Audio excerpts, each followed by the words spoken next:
بسم اللہ الرحمن الرحیم۔ یہ قصہ ہے محبت کی ایک بے مثال داستان کا، اور پھر اس محبت پر مالک کی لازوال عطا کا قصہ۔ وہ ایک گمنام بوڑھا شخص تھا جسے اپنی مادری زبان بلوچی کے علاوہ کوئی اور زبان نہ آتی تھی۔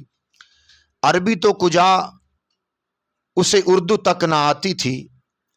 اس کی ساری زندگی دوسروں کی بکریاں چراتے ایک جھونپڑی میں گزری تھی، جھونپڑی جو اس کی اپنی زمین پر نہ تھی، سردار کی زمین پر مجبور اور موسموں کی شدت سے شرمسار کھڑی تھی۔ جھونپڑی بس ایسی تھی کہ آسمان سے ساری دھوپ، ساری گرمی، سردی اور بارشوں کا سارا پانی اس میں سے گزر کے بابا جی پر آ برستا تھا۔ بابا مگر اسی میں خوش تھا۔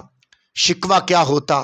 شاید بابا یہ جانتا بھی نہ تھا، جتنا میسر تھا اس سے زیادہ کی اسے پرواہ بھی نہ تھی۔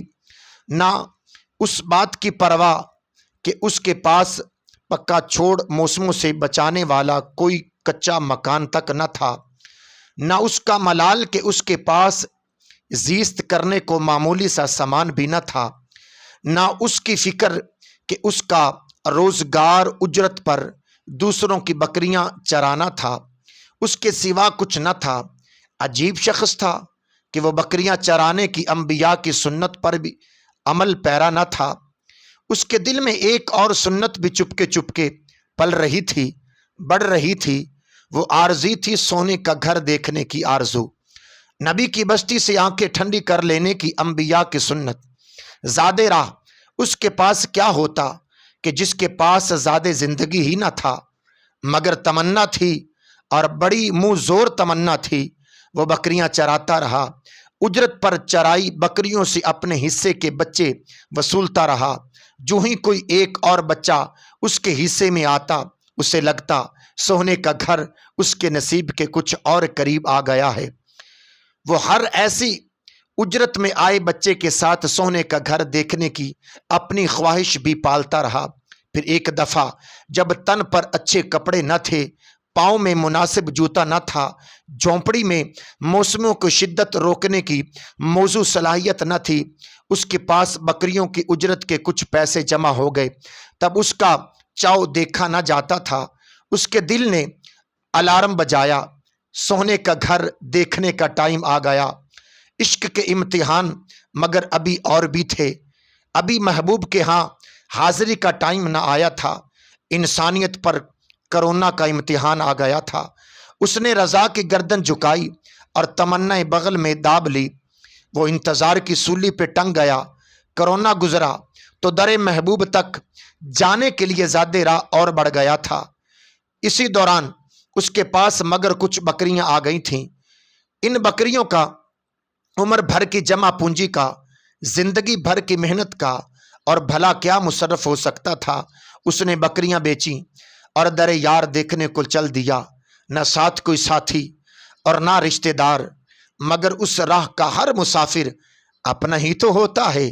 ایک تھیلا بغل میں دابے، بالآخر ایک سویر وہ سونے کی مدینے میں کھڑا تھا۔ اسے اپنے نصیب پر یقین نہ آتا تھا۔ وہ ڈھل کے کندھوں کے ساتھ بہت آرام سے حرکت کرتا تھا کہ یہ مدینہ تھا جہاں با یزید بھی سانس گم کر بیٹھے۔ وہ مدینہ تھا بلوچستان کی ایک جھونپڑی کا باشندہ مدینے کی شان دیکھ کے دنگ رہ گیا۔ کہاں فقیر عجم اور کہاں سلطان عرب۔ اسی حیرت میں گم وہ اپنی کل متاع، اپنا جوتا اور جوڑے والا تھیلا بھی گم کر بیٹھا تھا۔ عین یہی وہ لمحہ تھا جب وہ کلک ہو گیا، جب وہ اپنے تن کے آخری چیتڑے بھی سونے کے در پہ گم کر بیٹھا تھا۔ تو عین یہی وہ لمحہ تھا جب عرش والے کا اس سادہ مزاج محبت کی معراج پر التفات اور قبول عام برس اٹھا تھا۔ عین اسی لمحے آسمانی میڈیا حرکت میں آیا اور صحابہ کے حلیے والا بزرگ کے نام سے وہ عرب و عجم کے میڈیا پر وائرل ہو گیا۔ گویا جبرائیل کے ذریعے عرش سے اس بندے کے قبول عام اور محبوب عوام خاص ہونے کا اعلان ہو گیا۔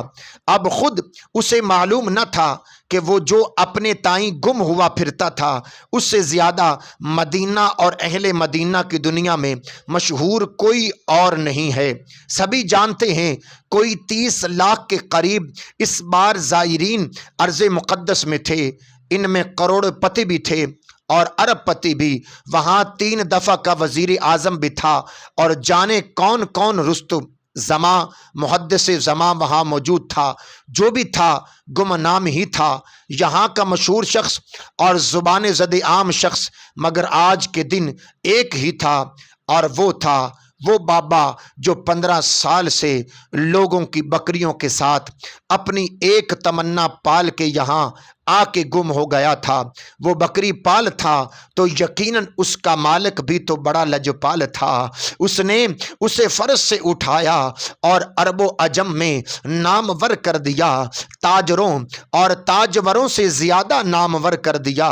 اب عرب و عجم سے اس بابے کو پکارا جا رہا ہے، میڈیا اور عرب کے مخیر حضرات حج پہ بلانے کو اس کے پیچھے پڑے ہیں۔ ہم تم کی خدا نے ڈیوٹی لگا دی کہ اس کی کہانیاں کہیں اور سنائیں، سارے پڑھے لکھے ایک ان پڑھ کی کہانی سنائیں۔ اللہ اکبر، اللہ اکبر۔ یہ قصہ صرف محبت کی ایک بے مثال ہے، داستان ہے، اور پھر اس محبت پر مالک کی لازوال عطا کا قصہ۔ اللہ اکبر۔ تو برادران سلام، اگر آپ کو یہ محبت بھری داستان پسند آئی ہو تو کمنٹ کر کے ضرور بتائیے گا۔ سلام قبول ہو۔ السلام علیکم ورحمۃ اللہ وبرکاتہ۔